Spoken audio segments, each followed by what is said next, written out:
오늘은 추석 명절이 시작되는 주일이니까 평소에 먹던 사도행전이 아닌 특식을 먹도록 하겠습니다. 지난 주일 설교 마지막에 사람은 누구나 아프다라는 말씀을 드렸습니다. 여기서 아프다는 것은 질병이 아니라 상처와 아픔, 기도 제목을 뜻합니다. 멀쩡하게 보이고 행복해 보이는 저 사람도 가까이 가서 보면 다 이런저런 기도 제목을 가지고 있습니다. 그래서 사람은 누구나 다 아픕니다. 하지만 실제로 몸과 마음이 아픈 분들도 제법 많이 계십니다. 중보기도를 부탁하는 제목 가운데 질병에 관한 내용이 압도적으로 많습니다. 본인과 가족, 부모님, 손주, 친척들의 질병이 회복되기를 바라는 간절하고도 눈물 나는 기도의 제목들이 있습니다.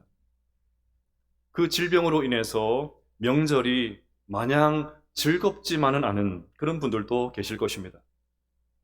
그래서 오늘은 이 질병의 문제를 살펴보려고 합니다. 신대원에서 저에게 조직신학을 가르쳐 주신 교수님께서 페이스북에 올린 염려에 찌든 목사라는 글을 읽어본 적이 있습니다. 글에는 교인들의 영적인 상태에 대한 염려, 오랫동안 신앙이 자라지 않는 성도들, 세상으로 뒷걸음치고 있는 성도들, 질병과 가정 문제 등 여러 가지로 고통받고 있는 성도들, 궁핍하고 연약한 성도들을 향한 목사의 무거운 마음이 담겨 있었습니다. 교수님의 허락을 받고 글의 일부를 소개하겠습니다. 얼마 전 힘들게 출산한 아이와 엄마가 어제 처음 주일 예배에 나와 아이가 건강하게 자라도록 간절히 기도해 주었다. 그런데 방금 그 아이가 요로 간염으로 병원에 입원해야 한다는 소식을 접했다. 아이 엄마가 신앙이 아주 어린 교인인데 낙심하지 않을까 염려가 된다. 주님이 목사의 체면 좀 세워주시면 안 되나?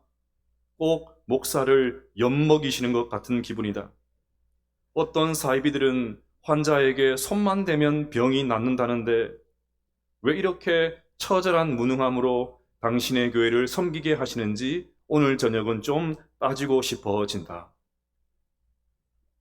저는 이 글을 읽으면서 격하게 공감했습니다. 담임 목사로서 아픈 분들의 소식을 들을 때마다 제일 먼저 죄송스러운 마음이 듭니다. 담임 목사가 믿음이 부족하고 기도가 부족해서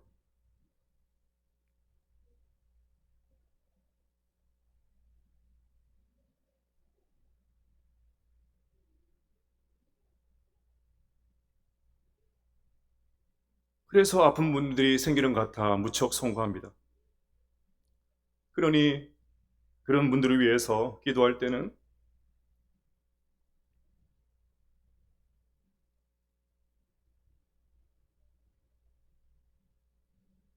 그 어느 때보다도 간절해집니다. 어서 빨리 회복이 되어서 다시 교회에서 만났으면 좋겠다. 그런 마음이 가득합니다. 그런데 웬걸요? 그렇게 간절하게 기도했는데도 오히려 상황이 악화되기라도 하면 너무나도 속상합니다. 서운한 마음이 듭니다. 교수님처럼 하나님께 따져 묻고 싶어집니다. 그랬을까요? 오늘날 기독교 신앙의 화두 가운데 지금도 하나님은 치료하시는가? 지금도 하나님께서 치료하실까라는 질문이 있습니다. 이에 대한 반응은 크게 세 가지입니다. 첫 번째는 노입니다. 과거에나 지금이나 하나님께서 한 번도 고쳐주신 적이 없다는 것입니다. 성경에 기록된 이 치유의 내용들은 다 거짓으로 꾸며낸 것이라는 것입니다. 두 번째는 예수님 시대까지는 치유가 가능했지만 지금은 불가능하다는 입장입니다. 그러니 초자연적인 그런 기적을 기대하기보다는 병원을 찾아서 적극적으로 치료를 받아야 된다고 합니다. 물론 의사를 찾아서 적절한 치료를 받아야 됩니다. 하지만 그것만 해서는 안 됩니다. 그래서 암브로스 파레라는 의사는 자기 진료실 앞에 이렇게 붙여놓았다고 합니다. 나 의사 파레는 상처를 치료하고 하나님은 병을 낫게 하신다. 세 번째 반응은 예수입니다. 과거나 현재나 미래에도 하나님은 여전히 우리의 질병을 고쳐주신다는 것입니다. 여러분은 이 세 가지 입장 가운데 어느 입장을 취하고 계십니까?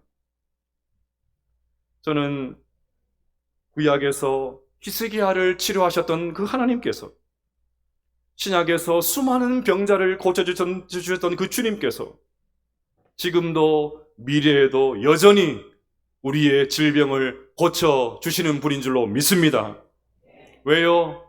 저는 출애굽기 15장 26절, 내가 애굽 사람에게 내린 모든 질병 중 하나도 너희에게 내리지 아니하리니 나는 너희를 치료하는 여호와임이니라. 이 말씀을 저는 믿기 때문입니다.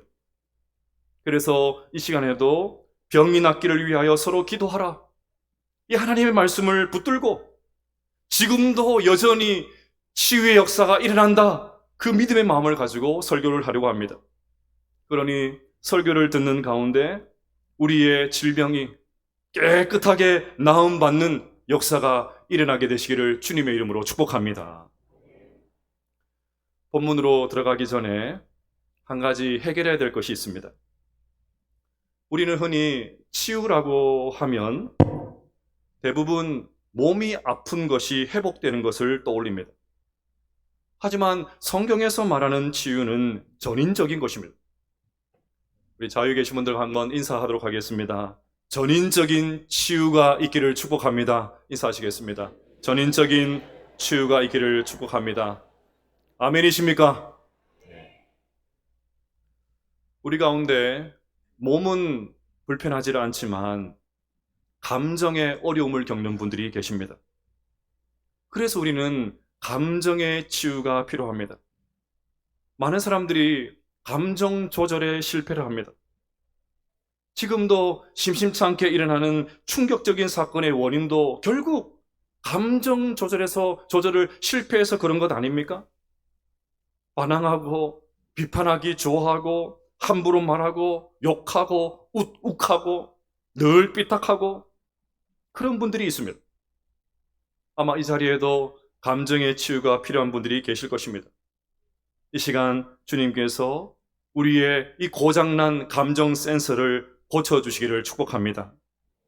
또 우리는 관계의 치유도 필요합니다. 오늘날 얼마나 많은 사람들이 깨어진 관계 때문에 힘들어하는지 모릅니다. 명절이 즐겁지만은 않은 이유, 솔직히 그 가운데 부모와 관계가 어렵고 고부 간의 관계가 있어서 그런 것 아닙니까? 부부, 자녀, 친구, 직장, 심지어 성도들끼리도 용서하지 못하고 미워하고 오해함으로써 관계에 문제가 있습니다. 화평의 주님께서 우리의 모든 관계를 회복해 주시기를 축복합니다. 마지막으로 과거의 치유가 필요합니다. 과거에 지었던 죄, 기억하고 싶지 않은 그런 일들, 상처에서 회복하는 것이 필요합니다. 우리는 얼마나 과거의 잘못과 실수에 연연해 하는지 모릅니다. 의외로 성도들 가운데 죄책감에 사로잡혀 있는 분들이 많습니다. 주님은 다 용서해 주셨다고 하는데 자기는 끝까지 자신을 용서할 수 없다고 합니다. 주님께서 이 시간 기억하고 싶지 않은 우리 과거의 실수와 잘못과 모든 죄들을, 모든 죄책감들을 깨끗하게 지워주시기를 축복합니다. 자, 그러면 구체적으로 전인적인 치유를 위해서 우리는 어떻게 기도해야 될까요? 첫째로 서로를 위해서 기도하면 치유가 일어납니다. 고통과 씨름하다라는 책을 보면 자녀를 욕조에서 잃은 헬이라는 여인의 이야기가 나옵니다. 그녀는 그렇게 허망하게 자녀를 먼저 떠나보낸 이후에 매일같이 욕조의 물이 배숙으로 빨려 들어가는 모습을 보면서 이렇게 말을 합니다. 이 얼마나 쉬운가. 그런데도 하나님은 그 모든 힘을 갖고도 아무런 일도 하지 않았다. 저 작은 고무막에만 들어 올리면 되는데, 저 작은 고무막에만 올라왔으면 내 딸이 저렇게 허망하게 욕실에서 죽지는 않았을 텐데, 그 말이죠. 우리도 이럴 때가 있지 않습니까? 속이 상하고 막 부글부글 끓고 잠을 자지를 못하고 생각이 많아질 때가 있지 않습니까? 급기야 하나님께서 정말 살아계실까? 정말 나를 사랑하실까? 하나님께서 살아계시다면 나에게 내가 왜 이런 일을 겪어야 되나? 모든 책임을 하나님께 다 돌리고 하나님을 탓할 때가 얼마나 많습니까? 하지만 오늘 주님은 고난 앞에서 어떻게 하라고 하십니까? 13절을 보시면 너희 중에 고난 당하는 자가 있느냐? 그는 기도할 것이요. 너희 중에 고난 당하는 자가 있느냐? 그는 기도할 것이요. 하나님은 기도하라고 하십니다. 비난과 정죄와 원망과 불평의 말들을 다 하나님께 가지고 오라고 하십니다. 여러분, 여기에 해답이 있습니다. 물론 쉽지가 않습니다. 이 상황을 받아들이기가 힘든데요. 하나님께서 나에게 왜 이렇게 하시는지 답을 몰라서 답답한데 기도하라고요. 기도할 맛이 나야 기도하지요. 결코 쉽지가 않습니다. 그런데도 하나님은 기도밖에 없다고 하십니다. 너희 중에 고난당하는 자가 있느냐? 그는 기도할 것이요. 그러면 앞뒤 가리지 않고 그냥 엎드려야 됩니다. 답답하지만 기도할 맛이 생기지 않지만 그냥 하나님 앞에 나와서 울어야 됩니다. 그러면 살 수가 있습니다. 그러면 얼마든지 회복될 수가 있습니다. 야고보서 1장 5절에 비슷한 말씀이 나옵니다. 너희 중에 누구든지 지혜가 부족하거든 모든 사람에게 후히 주시고 꾸짖지 아니하시는 하나님께 구하라. 그리하면 주시리라. 여기서 말하는 지혜는 세상 지혜가 아닙니다. 우리 자녀들 좀 공부 열심히 해야 되는데 좋은 대학 가야 되는데 하나님 지혜 주십시오. 그런 지혜가 아닙니다. 하나님의 지혜입니다. 도저히 견딜 수가 없어서 너무 답답해서 기도의 자리에 나와서 엎드리면 하나님께서 그것을 감당할 수 있는 하늘의 지혜를 부어주신다는 말입니다. 그러니 고난 앞에서 우리가 제일 먼저 해야 될 것은 기도입니다. 특별히 병든 자들을 위해서 함께 기도하라고 말씀하십니다. 14절을 보면 너희 중에 병든 자가 있느냐? 그는 교회의 장로들을 청할 것이요. 청해서 뭘 합니까? 16절에 병이 낫기를 위하여 서로 기도하라. 주님은 특별히 질병이 생겼을 때 개인적으로 기도하는 것을 넘어서 함께 기도하라고 하십니다. 저는 이 말씀이 오늘 시대에 정말 특별히 중요하다고 생각을 합니다. 이 시대는 개인주의가 판을 치고 있지요. 전부 다 내 입장, 내 생각, 내 미래, 내 이익에만 관심을 가집니다. 자기 이익을 위해서라면 귀신같이 줍 하나를 튕겨서 어떻게든 손해를 보지 않으려고 합니다. 내 이익을 위해서는 얼마나 머리가 잘 굴러가는지 모릅니다. 그래서 신앙생활도 우리 개인과 가족의 울타리를 크게 벗어나지를 못합니다. 물론 신앙생활은 개인적인 측면이 분명히 있습니다. 구원은 하나님과 나의 1대1의 만남입니다. 다른 사람이 나의 구원을 책임져 주지 못합니다. 여기 계신 남편분들 아내 치맛자락 붙들고 절대로 천국 갈 수가 없습니다. 철저하게 하나님과의 1대1 만남을 통해서 하나님과 독대하고 하나님께 기도하고 하나님과의 개인적인 사귐이 깊어져야 됩니다. 하지만 성경에서는 계속해서 공동체를 말하고 있습니다. 신앙이 성숙하고 성장하려면 반드시 공동체가 필요하다고 합니다. 저는 군복무를 조금 오래 하면서 병사들이 이 두 가지 노래를 들으면 다량의 눈물을 흘리는 것을 보았습니다. 첫째는 그리운 어머니입니다. 엄마가 보고플 때 엄마 사진 꺼내놓고, 이 노래를 들을 때 눈물 흘리지 않는 병사를 저는 한 명도 보지를 못했어요. 아빠가 보고 싶을 때 안 합니다. 엄마가, 이 말만 하면 이미 눈물샘이 터져가지고 눈물 콧물이 막 범벅이 됩니다. 또 하나는 누군가 널 위하여. 대대 군종을 겸직하고 있었던 저는 군종 목사님과 함께 야간 경계지를 찾아다녔습니다. 그럴 때마다 이 찬양을 불러주었습니다. 당신이 지쳐서 기도할 수 없고 눈물이 빗물처럼 흘러내릴 때 주님은 아시네. 당신의 약함을 사랑으로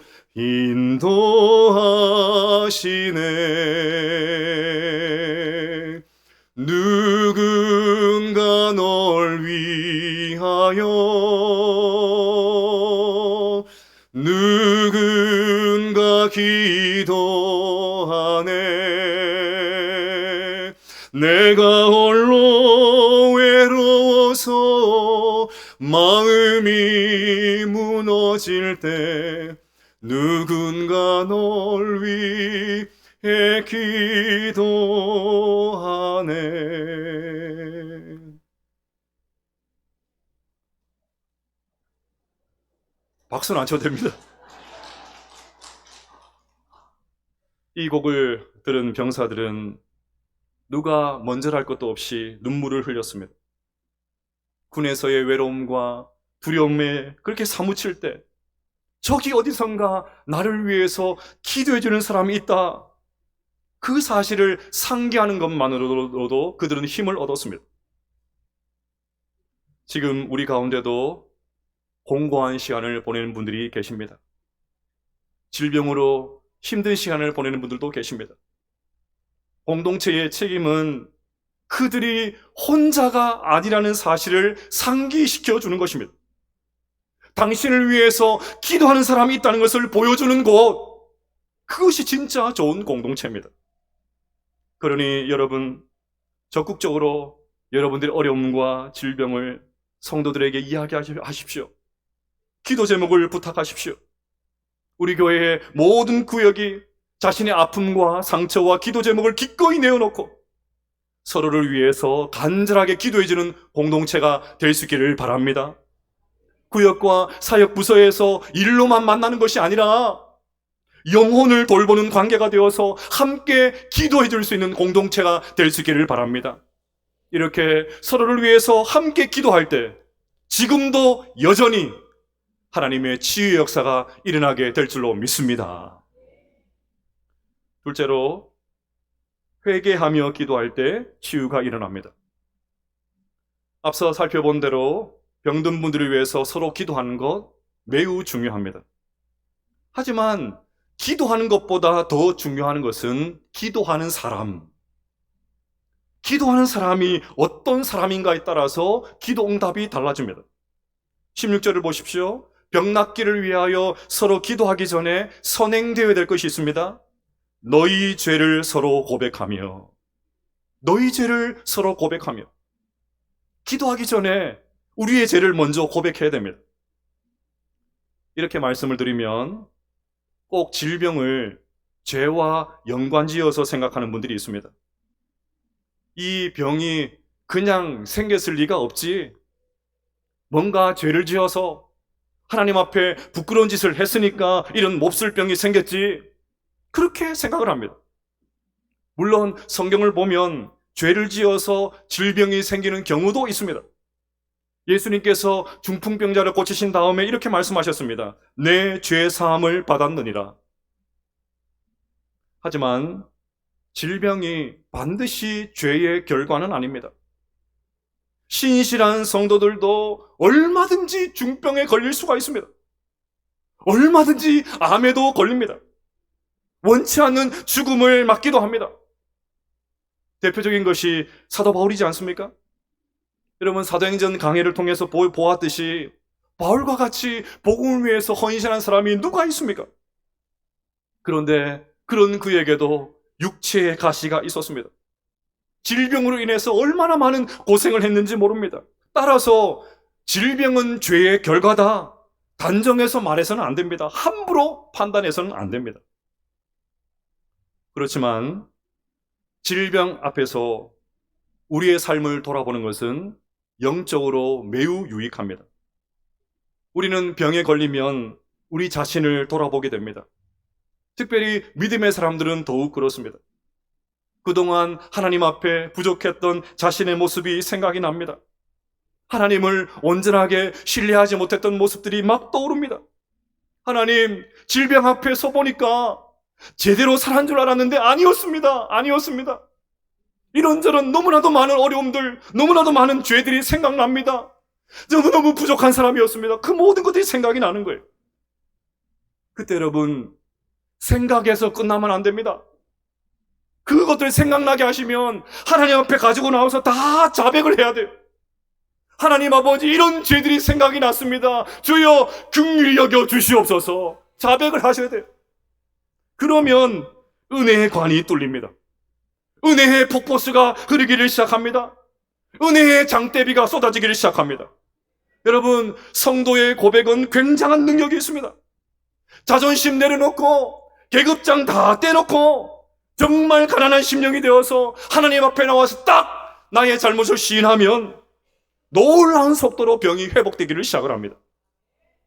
여러분, 이런 측면에서 안도연 시인의 새 아침의 기도라는 시를 보면 우리가 무엇을 기도를 해야 될지, 어떤 삶을 살아야 될지 중요한 통찰을 줍니다. 시의 일부를 읽어드리겠습니다. 나 자신과 내 가족의 행복만을 위해 기도하지 말고 한 번이라도 나 아닌 사람의 행복을 위해 꿇어앉아 기도하게 하소서. 새해에는 뉘우치게 하소서. 남의 허물을 함부로 가리키던 손가락과 남의 멱살을 무턱대고 잡던 손바닥과 남의 가슴을 향해 날아가던 불끈진 주먹을 부끄럽게 하소서. 남을 위해 한 번도 기분 좋게 열어본 적이 없는 지갑과 끼니 때마다 흘려 넘쳐버리던 밥이며 국물을 참으로 부끄럽게 하소서. 무심코 내뱉은 침 한 방울, 말 한마디가 세상을 얼마나 더럽히는지 까맣게 몰랐던 것을 부끄럽게 하소서. 그리고 인간과 자연에 대한 모든 무례와 무지와 무관심을 새해에는 부디 뉘우치게 하소서.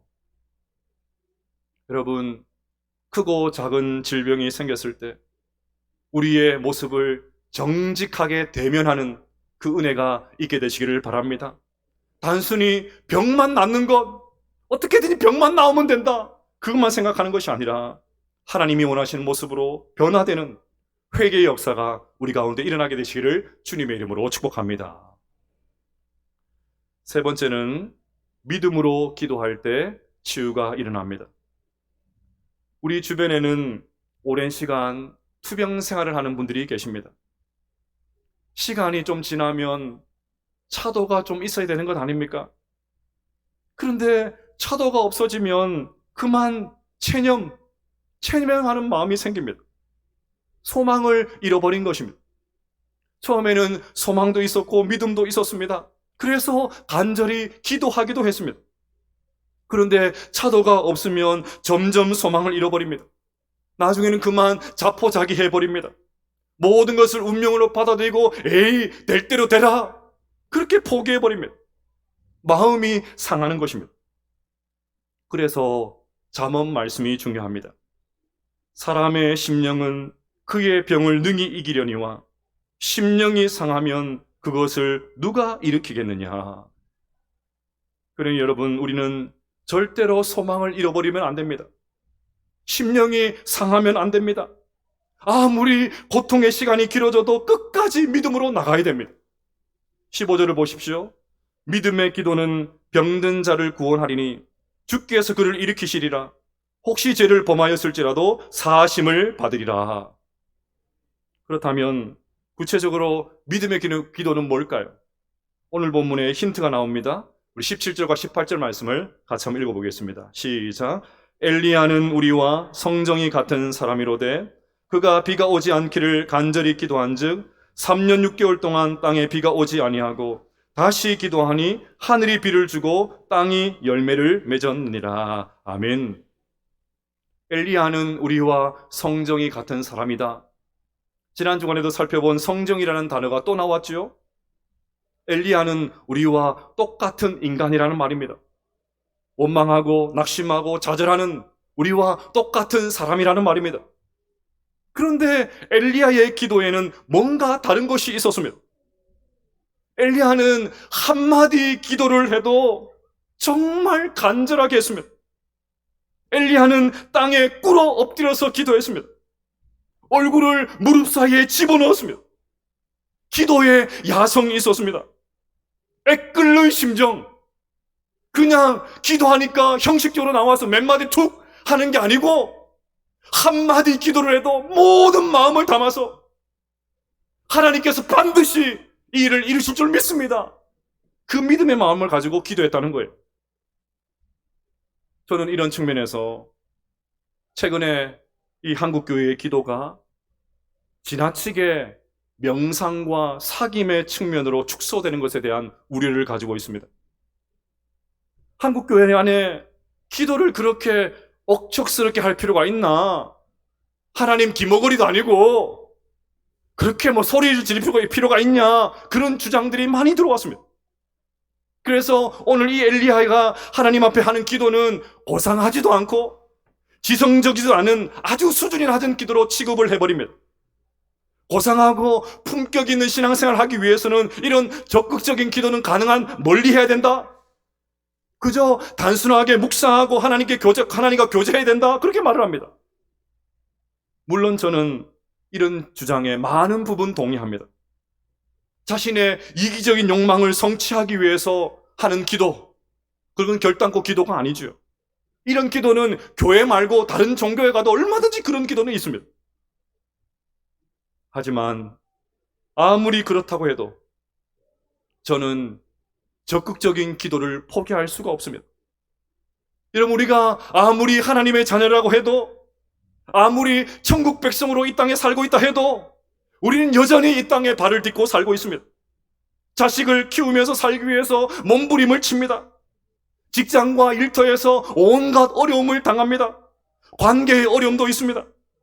그러다가 덜컥 병에라도 걸리면, 그러다도 덜컥 암에라도 걸리면 그냥 나락으로 떨어지죠.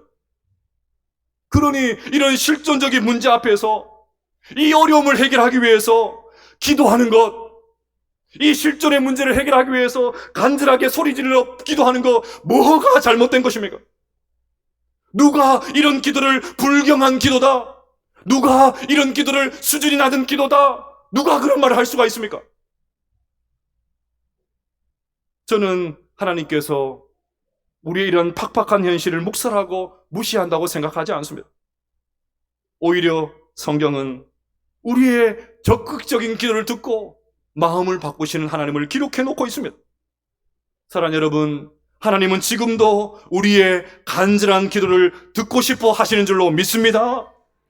중요한 것은 하나님은 부르짖는 기도도 좋아하시고 침묵하는 기도도 좋아하시고 방법이 중요한 것이 아니고 정말 어떤 기도를 하든지 믿음으로 기도하느냐? 한마디 기도를 해도 그냥 타성에 젖어서 대충 시간만 때우는 것이 아니고 정말 마음을 담아서 간절하게 믿음으로 기도하느냐? 그것이 중요한 것입니다. 사랑하는 여러분, 우리에게 이런 기도의 야성이 회복될 수 있기를 바랍니다. 한마디 기도를 해도 간절하게 믿음으로 기도할 수 있는 우리 모두가 될 수 있기를 주님 이름으로 축복합니다. 자, 오늘 이제 명절이니까 여기서 설교를 좀 빨리 끝내면 좋을 것 같은데, 저는 설교를 준비하는 내내 지금도 이렇게 소리를 지르면서 설교를 하고 있는 지금도 제 안에 솔직한 한 가지 질문이 있습니다. 병 낫기를 위해서 서로 기도하고 회개하면서 기도하고 믿음으로 기도하면 정말 병이 나을까? 정말 이 말씀대로 기도하면 정말 우리의 병이 나을까? 지금도 병상에 있는 저 집사님 벌떡 일어나서 나올 수 있을까? 솔직한 이런 질문이 생기는 거예요. 여러분, 안 나으니까 금방 기도해줬는데, 그렇게 어렵게 출산한 아이를 위해서 기도해줬는데 요로 걸려가지고 목사를 연명이시는 하나님 때문에 염려에 찌든 목사, 교수님 이런 글을 쓴 것 아닙니까? 저도 그 글을 보면서 격하게 공감하는 것 아닙니까? 정말 이 말씀대로 기도하면 병이 나을까? 하지만 여러분, 결과는 하나님께 다 맡기십시다. 맡게 하시는 분은 하나님이십니다. 그러니 우리는 그저 이 말씀에 순종해서 기도만 하면 됩니다. 우리의 할 것만 하면 되는 거예요. 결과는 신경 쓰지 말고 하나님께서 이렇게 기록을 내놓으셨으니까 이 말씀 저는 믿습니다. 이 말씀 붙들고 기도합니다. 우리 할 것만 하면 되는 거예요. 하나님께서 우리 공동체를 불쌍히 여겨주시기를 축복합니다. 그래서 성도를 바라보면서 병 낫기를 위하여 서로 기도할 때 우리 공동체 가운데 전인적인 치유의 역사가 일어나게 되시기를 주님의 이름으로 축복합니다.